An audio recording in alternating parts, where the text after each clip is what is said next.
Hello guys, welcome to my voice Assamese vlog. আপোনালোকে জানে নে বাৰু মাজুলীলৈ কাৰেন্ট কেনেকৈ আহে?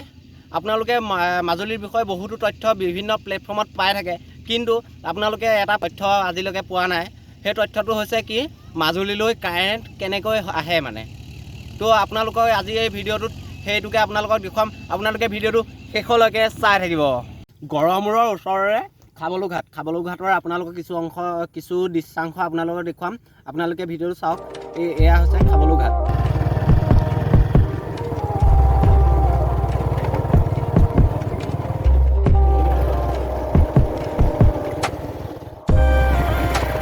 দেখিবলৈ পাইছে ইয়াত চাউল অনা আছে মাজুলীলৈ।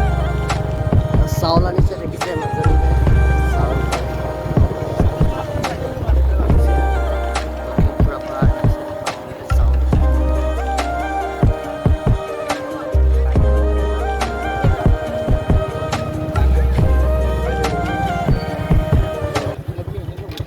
খাবলুঘাটৰ সমীপতে আছে, নিচে সমীপতে আছে এই মেইন লাইনটো আমাৰ মাজুলীলৈ অহাৰ মেইন যোনটো লাইন আহে মাজুলীলৈ, সেই লাইনটো হৈছে এইটো।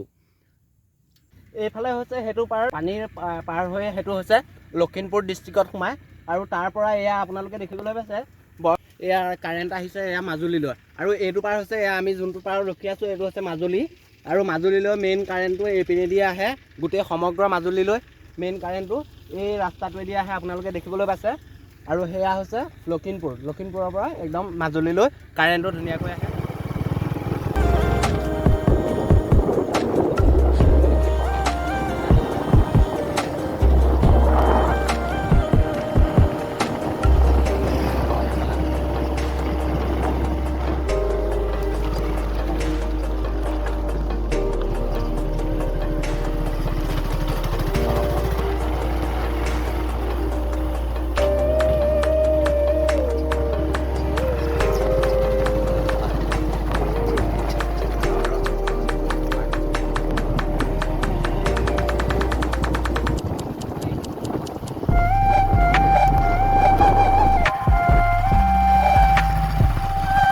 জেগাডোখৰ মানে প্ৰাকৃতিকভাৱেও বহুতো উন্নত আৰু বহুতো শান্তি পৰিৱেশ। আপোনালোকে যদি মাজুলীলৈ আহে নিশ্চয় এই ছাইডো পাৰিলে সময় থাকিলে মানে হাতত যদি সময় থাকে মাজুলীলৈ আহিলে নিশ্চয় আপোনালোকে এই খাবলুঘাটৰ পিনে এপাক মাৰিব। কাৰণ ইয়াত মানে বহুতো আপোনাৰ মানে এইবোৰ টাউনীয়া কোনো ফিলটো নাহে মানে। আপোনালোকৰ মানে একদম সম্পূৰ্ণ মানে গাঁৱত থকা নিচিনা, বা গাঁৱৰ বুলিও ক'ব নোৱাৰি একচুৱেলি, মানে একদম পূৰা প্ৰকৃতিৰ লগত মানে খাপ খাই থকা নিচিনা আপোনাৰ মানে ফিল হ'ব। আপোনালোকে নিশ্চয় আহিব। খাবলুঘাট বুলি সুধিলে আপোনালোকক কৈ দিব কোনফালে যায় কি কথা। ইয়াৰ সম্পূৰ্ণ ডিটেইলছ আপোনালোকে পাই যাব তাত সুধিলে।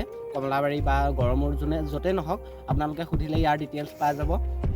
তো আপোনালোকে নিশ্চয় মাজুলীলৈ আহিলে খাবলুঘাটৰ পিনেও এবাৰ নহয় এবাৰ আহিব। ইয়াত ৰাস্তা পাতি ইমান ভাল নহয়, বাইক লৈ আহিলে সুবিধা হ'ব, কিন্তু গাড়ী লৈ আহিবলৈ ইমান এটা সুবিধা নহ'ব। আহিব পাৰে কিন্তু মানে হ'লেও অলপ কষ্ট হ'ব আপোনালোকৰ। তো আপোনালোকে যদিহে মানে আহিবলৈ ইচ্ছা কৰে তেতিয়াহ'লে বাইক লৈ আহিলে নিশ্চয় এইফালে এটা আহিব, আৰু প্ৰাকৃতিক সৌন্দৰ্য বহুতো উপভোগ কৰিবলৈ পাব। আপোনালোকৰ কেমেৰাৰে সেইসমূহ সৌন্দৰ্য দেখুৱাব নোৱাৰিলেও মানে বহুত দীঘল হ'বগৈ, সেইকাৰণে সেইসমূহ সৌন্দৰ্য আপোনালোকক দেখুৱাব পৰা নাই। কিন্তু আপোনালোকে মানে আহিলে নিজে আপোনালোকে উপভোগ কৰিবলৈ পাব ইয়াৰ প্ৰাকৃতিক সৌন্দৰ্য বা ইয়াৰ মহত্বটো।